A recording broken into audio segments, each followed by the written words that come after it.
Salut tout le monde. Aujourd'hui, nous allons parler d'une situation qui bouleverse complètement les États-Unis. Le plan de déportation massive de Trump a totalement échappé à tout contrôle et s'est transformé en véritable enfer dans les rues américaines.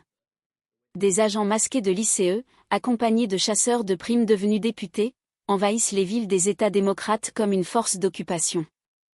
Ils attaquent les travailleurs immigrés dans les stations de lavage auto, sur les parkings de Home Depot et même dans les marchés aux puces, des endroits où des gens honnêtes essaient de gagner leur vie. Ce qu'on voit, c'est de la pure violence. Mais la communauté ne reste pas silencieuse, des citoyens courageux filment tout et confrontent ces agents. Il y a des disparitions forcées qui rappellent les pires moments de l'histoire. La journaliste Brittany Mae, du Los Angeles Times, fait un travail incroyable en documentant ces horreurs. Et c'est pourquoi nous devons en parler, parce que quand la démocratie est en danger, le silence n'est pas une option. Si vous voulez rester au courant de cette actualité et d'autres nouvelles importantes, abonnez-vous à la chaîne et activez la cloche de notification. Suivons ensemble cette situation qui change les États-Unis pour toujours. Alors, commençons. Le soleil brûlant de Hollywood en Floride frappait fort ce matin de juin 2025. Job Garcia, un Américain de 34 ans, se tenait dans le parking du Home Depot où il travaillait comme livreur. Il filmait une vidéo avec son téléphone pour montrer son quotidien à ses amis. Mais ce qu'il a capturé ce jour-là a tout changé. Des agents de la Border Patrol, armés et portant des gilets pare-balles, ont surgi soudainement. Job, curieux, a continué à filmer. Il a vu un groupe de travailleurs, majoritairement immigrés, être encerclés. Un agent a crié, « 31 corps capturés aujourd'hui, quelle belle journée !» Le mot corps a résonné comme un coup de poignard. Pour eux, ce n'étaient pas des personnes, juste des chiffres. Job a ressenti une oppression, mais a tenu son téléphone fermement. Parmi les détenus se trouvait Maria, une Mexicaine vivant aux États-Unis depuis 20 ans. Elle pleurait, menottée, appelant son fils de 10 ans laissé avec sa grand-mère. La scène était chaotique, enfants en larmes, familles séparées, personnes poussées au sol. Job, toujours en train de filmer, s'est approché pour poser des questions. Un agent l'a remarqué. « Toi là, arrête de filmer. » Job a répondu calmement qu'il était américain et avait le droit de filmer. Mais l'agent s'en moquait. En quelques secondes, Job était au sol, menotté, son téléphone confisqué. La vidéo, récupérée plus tard et devenue virale, montrait plus. Un chauffeur de camion, tentant d'aider Maria, a été battu par 2 agents. Les coups étaient si violents que l'homme s'est évanoui, du sang coulant de son visage. La foule criait, impuissante. La brutalité a choqué ceux qui ont vu les images. Comment cela pouvait-il arriver en plein jour dans un parking bondé ? Job, bien qu'américain, a été emmené dans un centre de détention. Là, il a entendu des agents rire en comptant les corps capturés. Ce langage déshumanisant était courant, comme si ces personnes n'avaient ni nom, ni histoire, ni famille. Job est resté enfermé des heures, sans accès à un avocat. Il pensait à sa mère, qui dépendait de lui, et à la vidéo qui pourrait prouver son innocence. Pendant ce temps, les images du Home Depot se propageaient sur les réseaux sociaux. Des militants dénonçaient la violence, et la presse commençait à s'interroger. Pourquoi un citoyen américain était-il traité comme un criminel ? Pourquoi des familles installées depuis des décennies étaient-elles détruites ?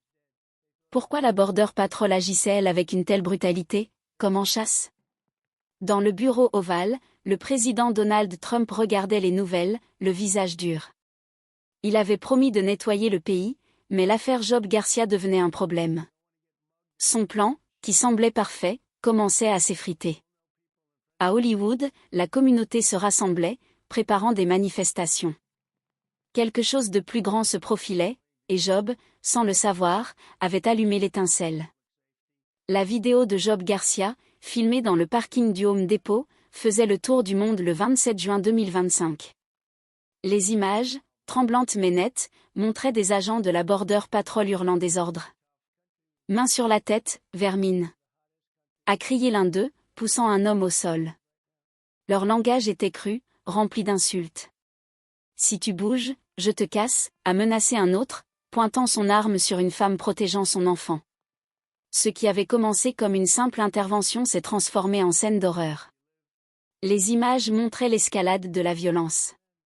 Un travailleur, Carlos, a tenté d'expliquer qu'il avait des papiers. Sans écouter, un agent l'a jeté au sol d'un coup de pied. Le bruit de l'impact a résonné, suivi des cris de la foule. Job, toujours en train de filmer, commentait à voix basse, « Il frappe sans raison ». Puis, la caméra s'est tournée vers son visage, juste avant qu'il ne soit menotté.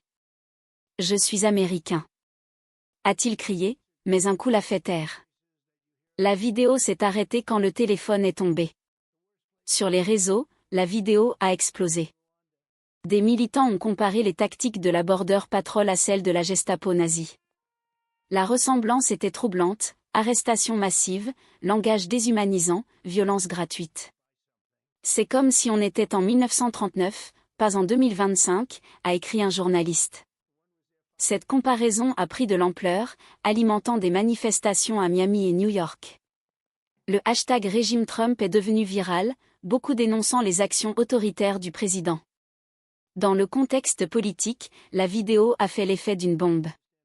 Donald Trump, réélu et qualifié par ses détracteurs de chef du régime Trump, subissait une pression internationale sur sa politique migratoire. Mais il y avait plus. Des sources fiables indiquaient que la répression interne servait de diversion. Trump avait intensifié des conflits au Moyen-Orient, avec des bombardements tuant des milliers. Des analystes affirmaient que les arrestations, comme celle de Job, visaient à détourner l'attention des guerres. Pendant que le monde regarde Hollywood, personne ne parle des missiles, a posté un expert sur X. À Washington, Trump a minimisé l'affaire dans un discours. « Nous nettoyons le pays, nous vous protégeons », a-t-il dit, sans mentionner Job ni les images. Mais sa stratégie échouait. La vidéo prouvait la brutalité, divisant l'opinion publique. Certains soutenaient la fermeté, d'autres, choqués, exigeaient justice. Des organisations de droits humains demandaient des enquêtes, tandis que la famille de Job engageait des avocats pour le libérer. À Pico Rivera, en Californie, la chaleur de juin 2025 n'apaisait pas la tension. Dans le parking de Salgado Tire Service, une petite boutique de pneus, un événement inattendu s'est produit. Employés et clients, lassés des actions de la Border Patrol, ont décidé de résister. Quand des agents sont arrivés, certains masqués pour cacher leur visage, la communauté a réagi. « Sortez de notre propriété !» a crié un mécanicien, tandis que d'autres formaient un mur humain. Les agents, surpris, ont reculé. Salgado Tire Service est devenu un symbole de résistance. Les petites entreprises comme celle-ci, où les travailleurs latinos dominaient, étaient visés par les opérations du régime Trump. Mais sur Washington Boulevard, l'histoire a changé. Une vidéo, filmée par un client, a capturé l'instant. Un agent masqué tente d'intimider un employé, mais se heurte à une riposte. « Vous n'avez pas le droit d'être ici », lance une voix ferme. Postée sur X par Pablo Monrique, un militant local, la vidéo s'est répandue rapidement. Les masques des agents n'étaient pas juste pour la protection, ils évitaient l'identification. Mais leur plan a échoué. La Midas Touch Network, avec plus de 5 millions d'abonnés, a repris la vidéo, en faisant une nouvelle. Agents masqués tentent de terroriser Pico Rivera, mais la communauté riposte, disait la légende. Le pouvoir de l'exposition changeait la donne. Chaque vidéo, comme celle de Job ou de Salgado, était une arme de responsabilité, éclairant des actions que le gouvernement voulait cacher. Pablo Monrique, connu pour documenter les abus à Los Angeles, est devenu une voix clé. Il prônait une stratégie simple, utiliser la lumière contre l'obscurité. Cela signifiait tout filmer, exposer chaque abus. Ses posts sur X inspiraient d'autres à faire de même. À Pico Rivera, la résistance n'était pas seulement physique, mais digitale. Des gens ordinaires, téléphone en main, défiaient un système puissant. Politiquement, l'incident à Salgado Tire Service montrait que le plan de Trump déraillait. Alors qu'il durcissait son discours anti-immigration, des communautés comme Pico Rivera s'organisaient. La narrative de l'ordre s'effritait face aux images d'agents reculants, intimidés par des travailleurs. La Midas Touch Network amplifiait ces histoires, touchant des millions et alimentant les manifestations. À la Maison-Blanche, les conseillers de Trump regardaient la vidéo avec inquiétude. Ça va empirer, a dit l'un d'eux, selon une source anonyme. Le président, lui, insistait pour intensifier les opérations. Mais à Pico Rivera, le message était clair, la communauté ne plierait pas. Job Garcia, toujours détenu, entendait parler de cette résistance. Il souriait, pensant à sa propre vidéo. L'étincelle qu'il avait allumée devenait un incendie. Le soir, à Salgado Tire Service, les employés se réunissaient. Ils savaient que les agents reviendraient, mais ils n'étaient pas seuls. D'autres villes observaient, et la lumière de l'exposition grandissait. Que se passerait-il si d'autres communautés suivaient cet exemple? La réponse était dans l'air, portée par les vidéos et les cris de ceux qui refusaient de se taire. Le soleil de fin d'après-midi à Pico Rivera, le 27 juin 2025, éclairait une scène tendue. Après l'incident à Salgado Tire Service, la communauté était en alerte. Dans le parking d'un marché local, des agents de la Border Patrol ont abordé un groupe de travailleurs. Mais cette fois, les citoyens ont réagi. Louis, un homme tenant son téléphone, filmait tout. « Quel est votre numéro de badge ?» a-t-il demandé fermement. L'agent, sans masque, a hésité, visiblement agacé. La tension montait. Les citoyens connaissaient leurs droits, nul n'est obligé de répondre sans avocat. Nous avons des droits tant que nous sommes aux États-Unis, a dit Maria, une vendeuse ambulante, répétant ce qu'elle avait appris des militants. Elle a exigé le nom de l'agent. Badge et nom, maintenant. A-t-elle insisté. L'agent a refusé, détournant le visage. Je n'ai pas à donner ça, a-t-il répondu sèchement. Mais Louis n'a pas cédé. Alors vous violez la loi. On filme tout. Le conflit allait au-delà d'une dispute sur l'identification. C'était une bataille entre le pouvoir des agents et les droits constitutionnels des citoyens. La Constitution protège contre les abus, mais sur place, les agents agissaient comme si ces règles n'existaient pas. Un autre agent s'est approché, criant « Arrêtez de filmer ou vous serez tous arrêtés ». La foule, plus nombreuse, a répondu en chœur « Badge, non ». Cette répétition est devenue un cri de résistance. La situation a vite dégénéré. Miguel, un jeune, a expliqué qu'il était américain. Un agent l'a poussé contre une voiture. « Tais-toi et montre tes papiers », a-t-il ordonné. Miguel, gardant son calme, a répété « Sans badge, je ne dis rien ». La vidéo de Louis a capturé l'agent serrant les poings, prêt à frapper. La foule criait, certains appelant des avocats. Le message était clair, il ne se laisserait pas intimider. Les images ont atteint la Midas Touch Network. Postée avec la légende « Agent refuse de s'identifier à Pico Rivera », la vidéo a gagné des milliers de vues en heure.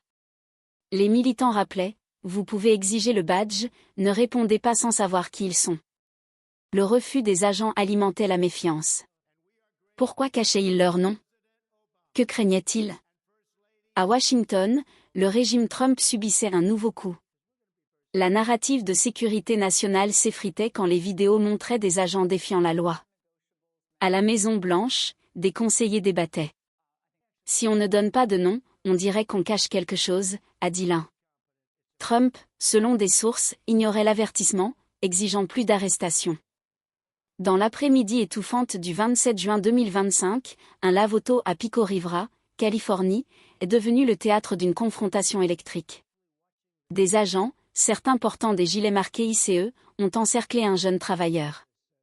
Mais Clara Mendes, 42 ans, n'est pas restée spectatrice. Téléphone en main, elle a avancé, criant « C'est un enlèvement, vous n'avez pas le droit de l'emmener ». Sa voix perçait l'air, attirant l'attention des clients et employés. Clara, propriétaire d'une petite boutique à proximité, était connue pour son courage. « J'ai un peu d'éducation », a-t-elle dit, fixant un agent. Le profilage racial est illégal, et c'est exactement ce que vous faites. Le jeune, visiblement terrifié, était latino, comme beaucoup dans le coin. Clara a pointé le badge de l'agent. « Montrez-moi ça. » Comment savoir si ce n'est pas faux?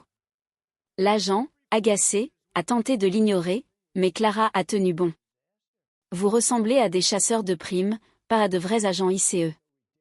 L'accusation de chasseur de primes a enflammé la foule. Des rumeurs circulaient sur des imposteurs profitant des déportations. Clara, avec assurance, a exigé, montrer une vraie carte officielle, tout de suite. L'agent a hésité, cachant son badge. Écarte-toi ou je t'arrête, a-t-il menacé. Clara, sans peur, a répondu, arrêtez pourquoi? Pour exiger la loi. Essayez. Le face-à-face, filmé par un employé du lave-auto, montrait la tension exploser. La foule a crié, pas de badge, pas d'autorité. Clara, avec son éducation et son courage, menait la résistance. Elle savait que la loi interdit les contrôles basés sur l'apparence ou l'ethnicité. Vous ciblez ceux qui ont l'air immigrés, c'est illégal, et je ne laisserai pas faire. A-t-elle lancé, alors que le jeune était libéré sous la pression. La vidéo montrait les agents, acculés, regagnant leur vent sous les huées. La vidéo de Clara a explosé sur la Midas Touch Network, avec la légende « Femme courageuse défie un faux ICE à Pico Rivera ». L'idée de chasseur de primes a pris de l'ampleur, des militants questionnant la légitimité des opérations. Sur X, Pablo Monriquet, documentant la résistance locale, a écrit « Clara prouve que l'éducation et le courage stoppent les abus ». La vidéo inspirait d'autres à défier les agents, exigeant des preuves. Alors que Pico Rivera bouillonnait avec des manifestations et des vidéos virales, une pause semblait bienvenue. Dans un moment de calme, la radio locale diffusait une publicité captivante. Fatigué de vous sentir ballonné après votre café? Envie d'une énergie qui dure toute la journée? La voix enjouée vantait l'Everyday Dose Coffee, une boisson promettant de révolutionner les matins. Au milieu du chaos, l'annonce offrait un répit, une invitation à prendre soin de soi. L'Everyday Dose Coffee n'était pas un café ordinaire. Composé d'ingrédients fonctionnels, il mêlait champignons Lionman et chaga, collagène et nootropiques. Le Lionman aide la mémoire et la concentration, expliquait l'annonce, tandis que le chaga renforce l'immunité avec ses antioxydants. Le collagène, issu de sources durables, améliorait peau, cheveux et articulations. Les nootropiques, comme la L-théanine, offraient une énergie calme, sans les hauts et bas du café classique. C'est comme un café qui travaille pour vous, plaisantait la voix. Les bienfaits étaient alléchants. Fini les ballonnements ou l'inconfort gastrique, poursuivait la pub. Avec seulement 45 mg de caféine, 80% de moins qu'un café normal, l'Everyday Dose était doux mais puissant.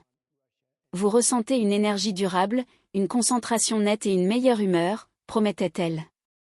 Des clients témoignaient, mes ballonnements ont disparu en une semaine, disait l'un. Un autre ajoutait, je me réveille prêt à affronter la journée, sans fatigue l'après-midi. Ce qui rendait le produit attrayant était l'offre spéciale. Pour un temps limité, obtenez 45% de réduction sur l'Everyday Dose Coffee, plus un kit de démarrage gratuit. Le kit incluait une cuillère spéciale, un mélangeur rechargeable et des échantillons supplémentaires. Pour en profiter, il suffisait d'utiliser le code MIDAS à la caisse sur everydaydose.com. C'est l'occasion de transformer votre routine pour moins d'$1 par dose, soulignait l'annonce, vantant son prix abordable. À Pico Rivera, Clara Mendes écoutait la pub tout en préparant la prochaine manifestation. Elle a souri, imaginant un café qui l'aiderait lors des longues nuits de planification. Même Job Garcia, détenu, a entendu l'annonce à la radio du centre de détention. Énergie durable, a-t-il pensé. C'est ce dont nous avons besoin pour continuer à lutter. Malgré la résistance, l'idée d'un café soutenant corps et esprit semblait une petite oasis. La nuit tombait sur Hollywood, Floride, le 27 juin 2025, mais le parking du Home Depot vibrait encore de tension. Adrien Andrew Martinez, un Américain de 20 ans, était là, filmant avec son téléphone. Il a vu des agents de l'ICE encercler des travailleurs, majoritairement latinos, au même endroit où Job Garcia avait été arrêté. Adrien, impulsif et animé par la justice, a agi. Vous ne pouvez pas faire ça à des citoyens légaux. A-t-il crié, braquant sa caméra sur les agents. Adrien n'était pas étranger au conflit. Fils d'immigrés, il avait grandi avec des récits d'abus. En voyant un homme poussé contre une voiture, il a couru pour aider. J'ai le droit de filmer. A-t-il proclamé, invoquant le premier amendement. Un agent, rouge de colère, a tenté de saisir son téléphone. Arrête ou je t'embarque. Adrien n'a pas fléchi. Touche-moi, et c'est un procès. C'est quoi ton badge? Son ton était direct, presque provocateur. La vidéo, postée plus tard sur X, montrait Adrien protégeant un travailleur. Il est légal, il a des papiers. Cria-t-il, repoussant un agent. La scène devenait chaotique, cris, sirènes, gens courants. Soudain, Adrien a disparu.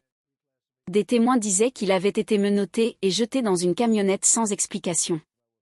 Pendant des heures, personne ne savait où il était. La communauté craignait le pire, qualifiant cela d'enlèvement par le régime.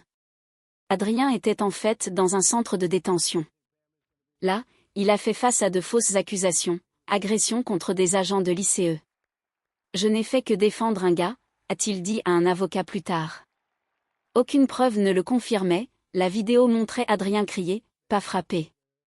Pourtant, il a passé la nuit enfermé, entendant des agents plaisanter sur un autre capturé.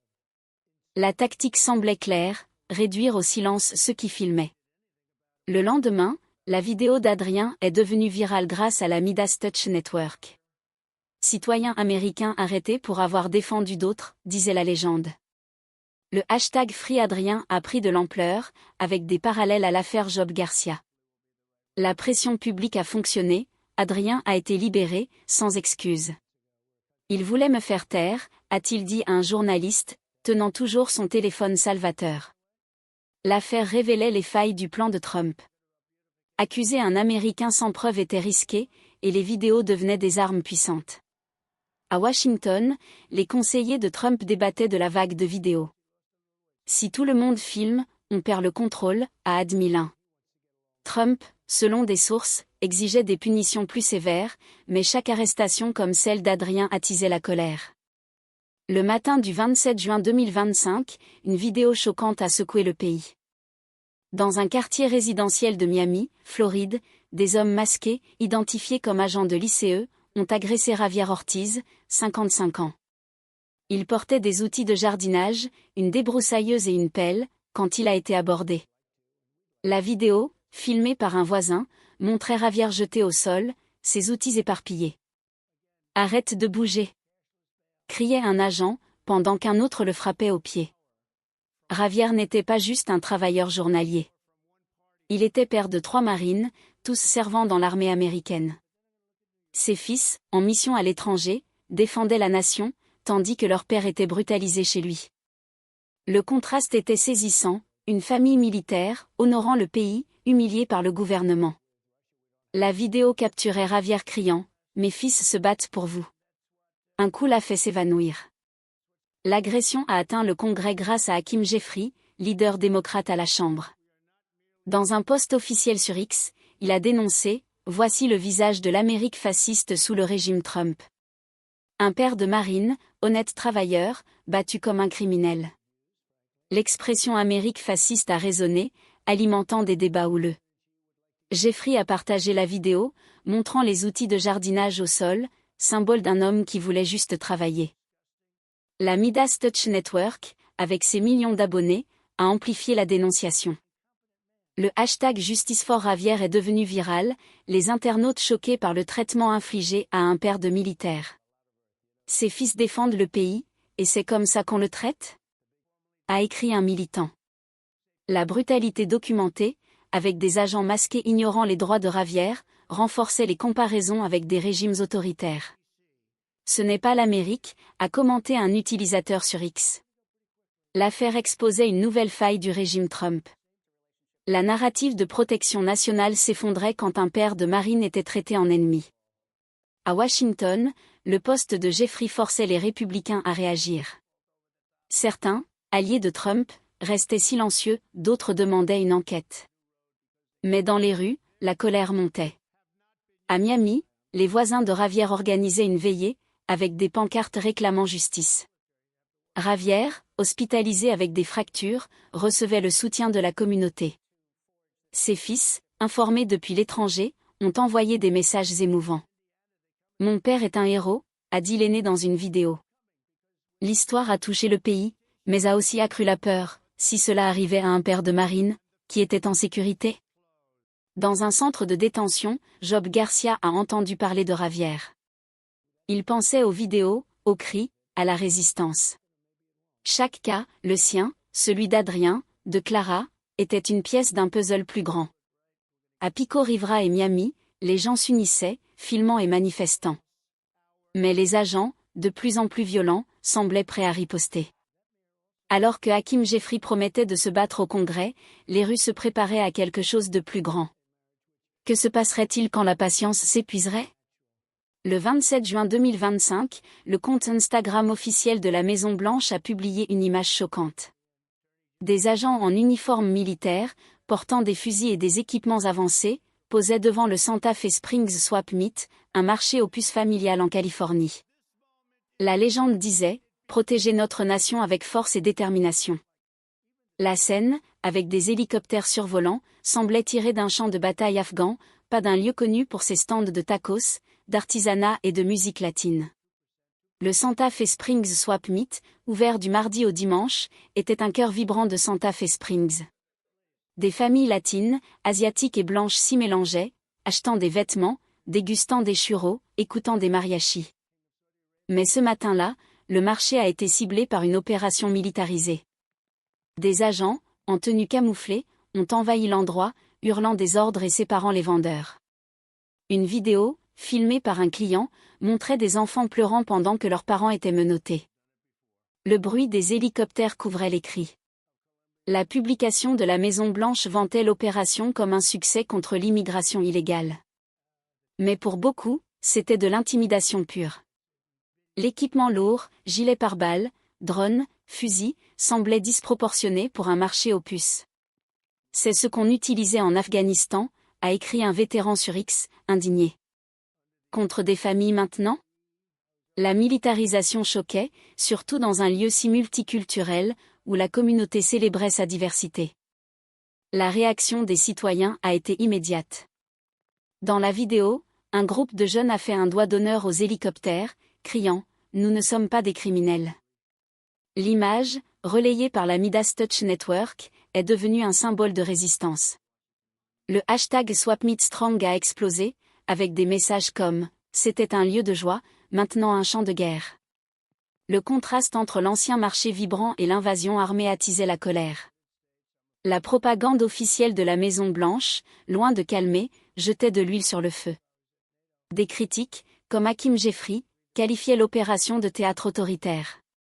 Sur X, il a écrit « Des hélicoptères contre des vendeurs de tacos ?» C'est le régime Trump.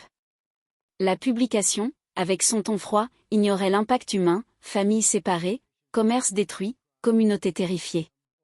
À Washington, les conseillers de Trump voyaient la publication comme une victoire pour leur base. Mais dans les rues, la stratégie échouait.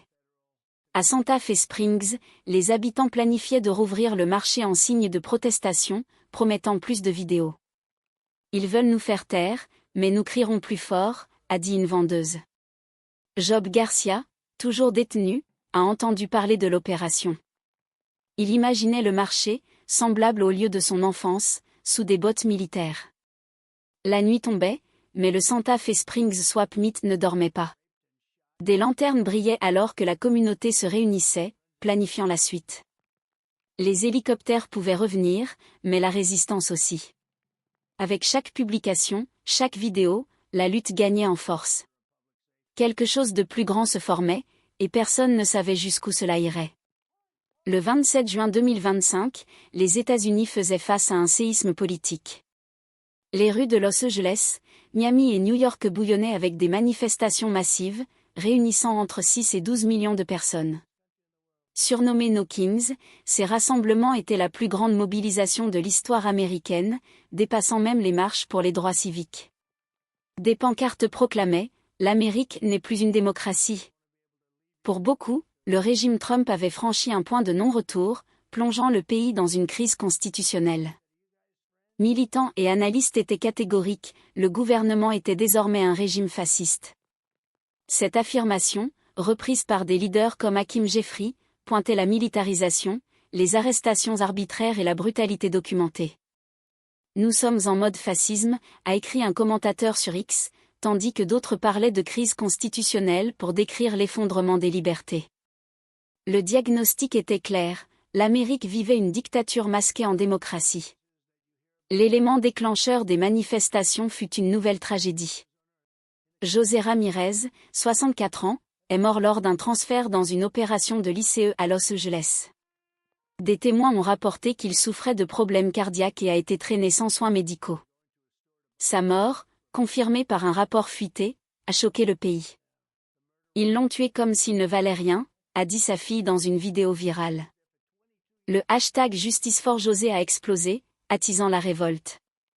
Les manifestations No Kings étaient vibrantes, mais les grands médias, comme CNN et Fox News, restaient étrangement silencieux. Alors que la Midas Touch Network et X amplifiaient les voix des rues, les chaînes nationales se concentraient sur des sujets futiles. Les médias sont achetés ou effrayés, a accusé un militant. Ce silence renforçait la méfiance, des millions partageant des vidéos pour briser le blackout. Dans les rues, l'énergie était contagieuse. À Los Angeles, les manifestants occupaient des places, chantant et réclamant la fin des déportations. À Miami, les familles de victimes comme Javier Ortiz se joignaient, tenant des photos des agressés. À New York, Times Square s'est arrêté, des milliers criant « Pas de roi, que des droits ». La mobilisation unissait latinos, noirs, blancs et asiatiques, tous contre la fin de la démocratie. À Washington, le régime Trump tentait de contrôler le récit. Une publication de la Maison-Blanche qualifiait les manifestations de troubles radicaux. Mais la stratégie échouait. La mort de José, ajoutée aux affaires de Job Garcia, Adrien Martinez et autres, prouvait un système hors de contrôle. Même des alliés de Trump hésitaient, certains sénateurs réclamant un dialogue. À Los Angeles, fin juin 2025, la peur envahissait une communauté latine. Diego Moral, animateur radio local, a ouvert son émission, La Voix tremblante. Mon épouse, américaine de première génération, pleure chaque soir, a-t-il confié. Sa famille, originaire de Guadalajara, Mexique, ressentait le poids des opérations quotidiennes de l'ICE dans leur quartier.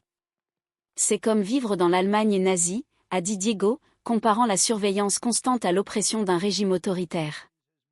La terreur communautaire était palpable. Les agents de l'ICE rôdaient dans les rues, les marchés, même les cérémonies de remise de diplômes, intimidant les familles.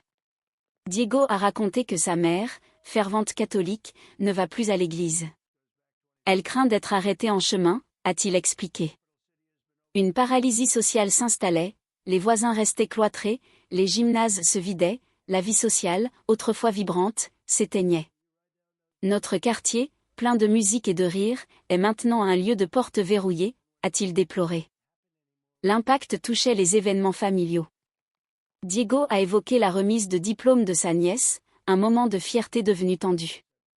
Nous avons vu des camionnettes de l'ICE près de l'école, a-t-il dit. Les parents murmuraient, craignant des arrestations. Des rumeurs d'invasion domiciliaire aggravaient la peur. On dit que l'ICE entre chez les gens sans mandat, a rapporté Diego, citant des récits de portes enfoncées la nuit. Bien que non confirmés, ces histoires alimentaient la panique. Le lien de Diego avec la communauté latine rendait tout personnel. Son épouse, fille d'immigrés, avait grandi avec des histoires de Guadalajara, où sa famille vivait encore. Elle se sent trahie par le pays qu'elle appelle chez elle, a-t-il révélé. Ses enfants, adolescents, demandaient pourquoi ils devaient toujours porter des papiers. Ce n'est pas la liberté, a lâché Diego à l'antenne, sa voix résonnant dans des milliers de foyers.